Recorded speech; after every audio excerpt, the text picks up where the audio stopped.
Y finalmente, Matías Bort. Matías viene de República Dominicana y es parte de la red de intelectuales en defensa de la humanidad. Para comenzar, nos hemos establecido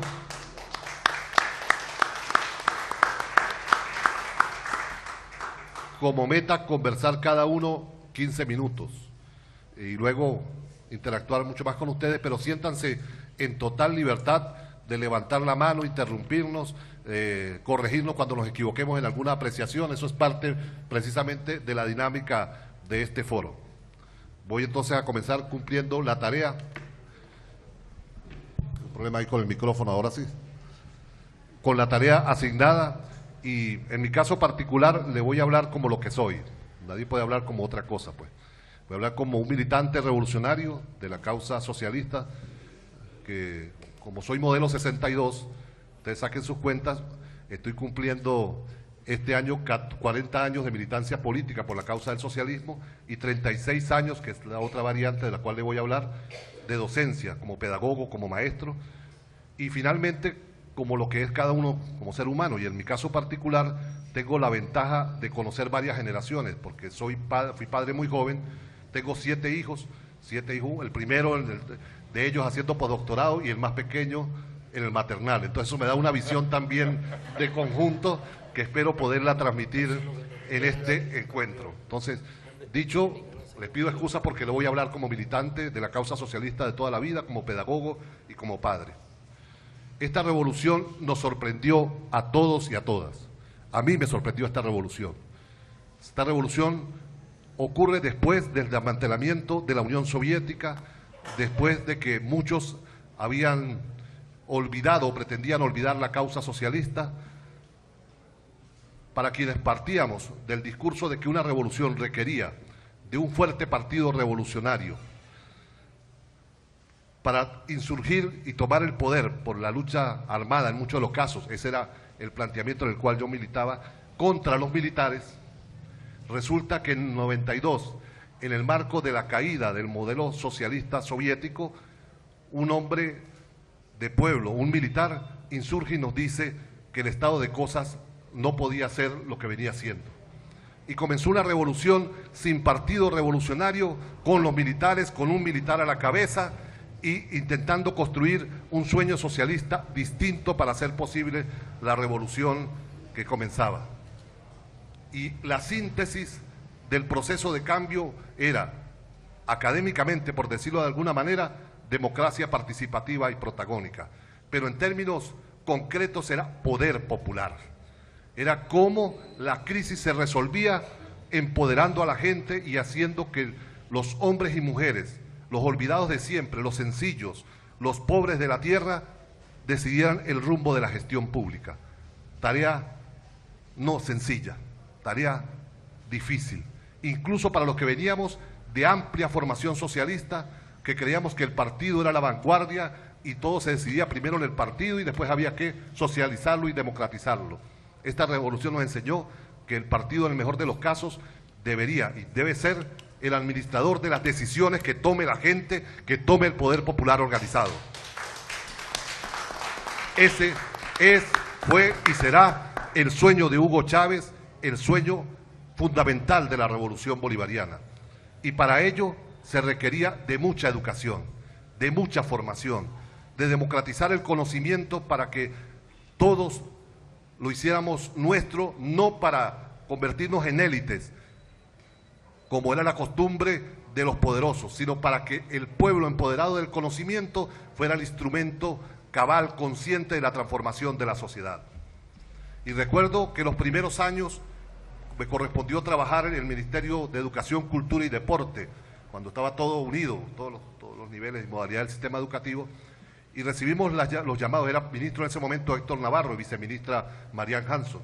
y María Gilda Castellano, del caso de Educación Superior, que como se le llamaba en ese momento. Y recibíamos la presión del camarada Chávez para que hiciéramos algo para romper con el analfabetismo, para que se diera mayor cobertura de la educación, y las propuestas que nos llegaban de las universidades y de todos lados nos sorprendían. Proyectos para incluir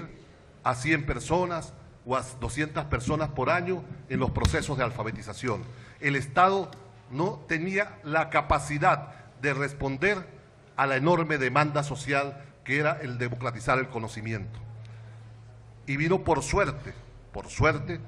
toda la insurrección de la derecha del 2001 y del 2002, que nos permitió disponer como proceso político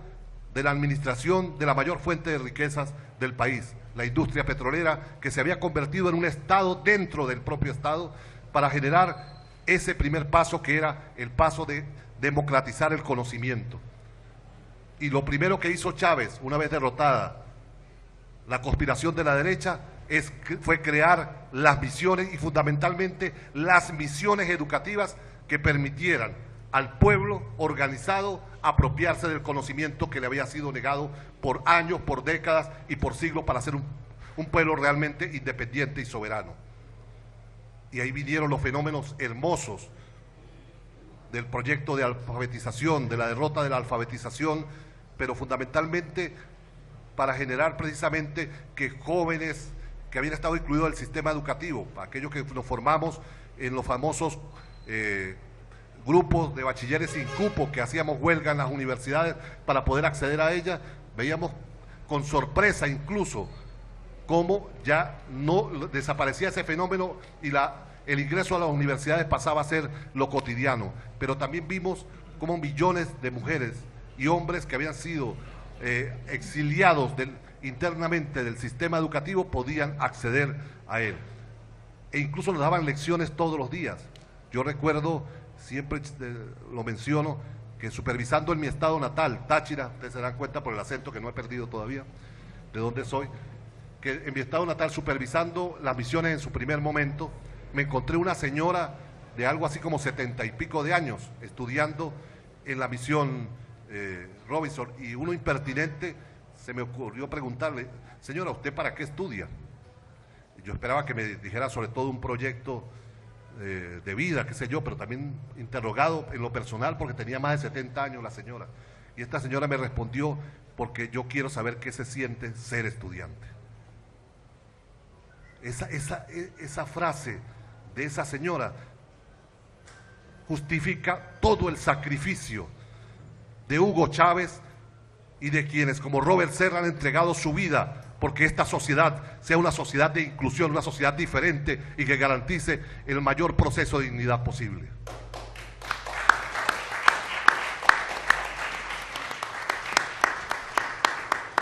Pero avanzar en todo el tema de la matrícula, la cobertura, el que pudiéramos hacer posible que ya saltar de 800.000 estudiantes de educación universitaria a 2.600.000, el poder garantizar que no exista analfabetismo en el país, más allá de la cifra marginal del 1% que se mantiene y que hay que trabajar por terminar de resolverla,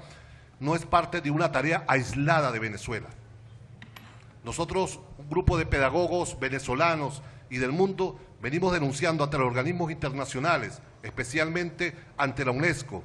y el 9 de julio del año pasado le entregamos una carta firmada a la directora general de la UNESCO, Irina Bokova, por cerca de 236 pedagogos de todo el mundo, entre otros Boaventura de Sousa Santos, Henry Girós, Peter McLaren, Giorgio Torres, pero muchos pedagogos venezolanos, en el cual denunciamos el riesgo cierto de que en el mundo se produzca un apagón pedagógico global.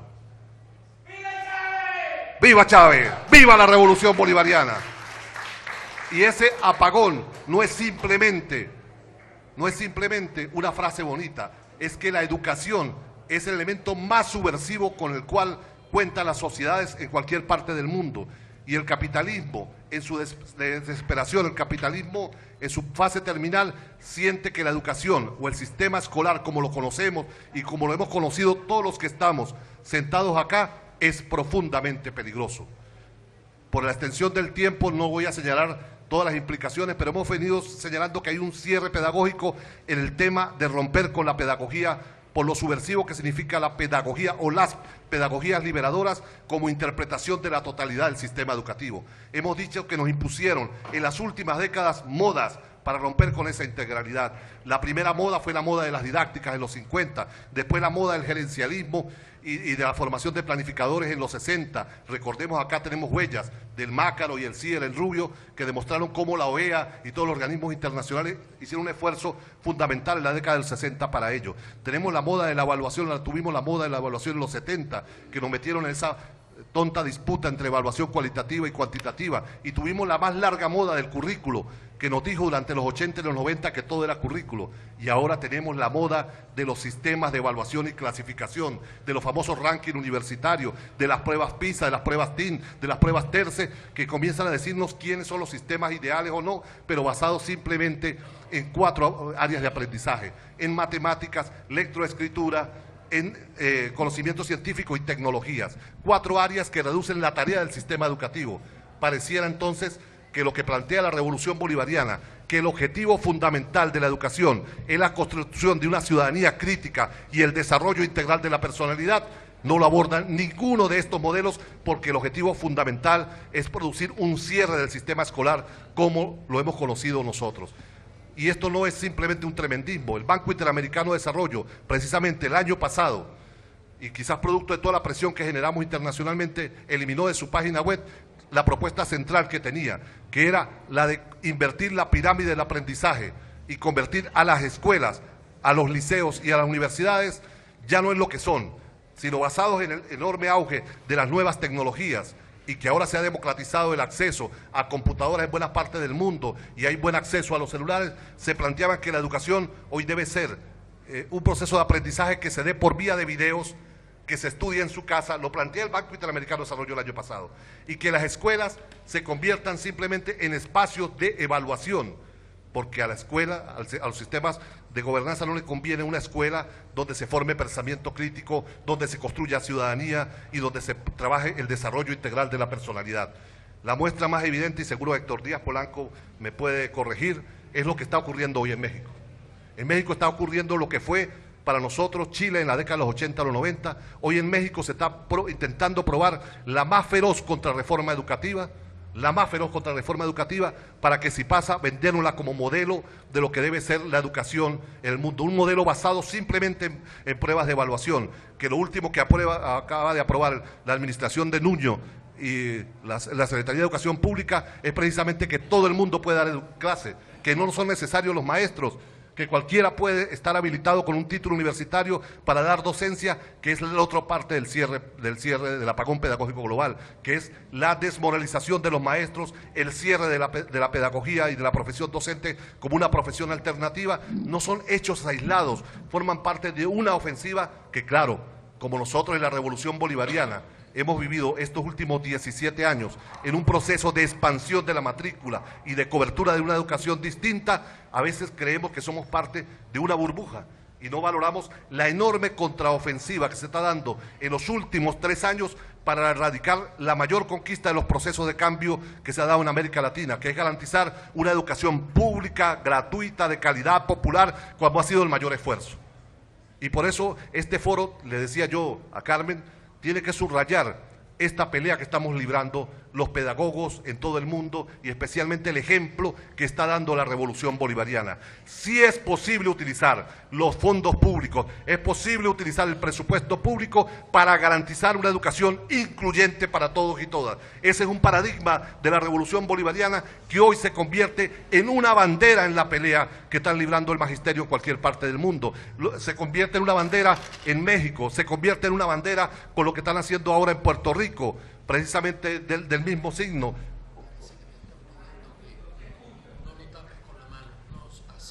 Así, bueno, se está convirtiendo precisamente en bandera contra todo lo que está ocurriendo en Argentina con Macri, que ya lo demostró cuando fue alcalde, qué es lo que él pensaba de la educación. Y hoy en día, y con esto cierro, la educación comienza a ser una perlita de oro que hay que cuidar para los intereses empresariales. En Incheon, Corea, el año pasado se selló el acuerdo para que exista un mínimo del 6% del Producto Interno Bruto y un mínimo del 20% del presupuesto para la educación.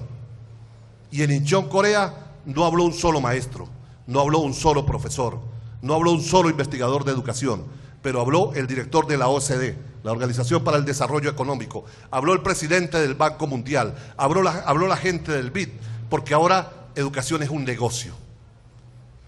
Y de ese porcentaje del 6%, casi el 3.5% está usado en la compra de chatarra tecnológica de rápida obsolescencia, como una manera de mantener el ciclo productivo y no garantizar la transformación de los sistemas educativos. Hoy la pelea tiene que ser precisamente por cómo ese porcentaje, logrado como consenso mundial y que ya aprobado por todos los gobiernos del mundo, es destinado precisamente a garantizar una educación diferente e incluyente. Esa es parte de la tarea que tenemos en la Revolución Bolivariana. Pero incluso, y ya con esto sí cierro, el documento más reciente que publicó hace 15 días la UNESCO, que se llama Replantear la educación, un bien común, plantea una discusión con la cual hay que tener mucho cuidado, porque pareciera que desde la izquierda es muy bueno plantear que es un bien común, pero cuando desde la perspectiva de la OCDE se habla de bien común es para deslastrarse el Estado de cualquier responsabilidad en garantizar una educación pública, incluyente, de calidad y gratuita. Hoy por hoy, la Revolución Bolivariana, y ya con esto sí cierro, tiene la tarea, el desafío enorme de seguir avanzando en procesos de inclusión. Y bien bueno que en este marco el presidente Maduro haya señalado la necesidad de profundizar en la autocrítica. Y la autocrítica también tiene que ver con revisar aquellas cosas que sea necesario mejorar y plantearnos los desafíos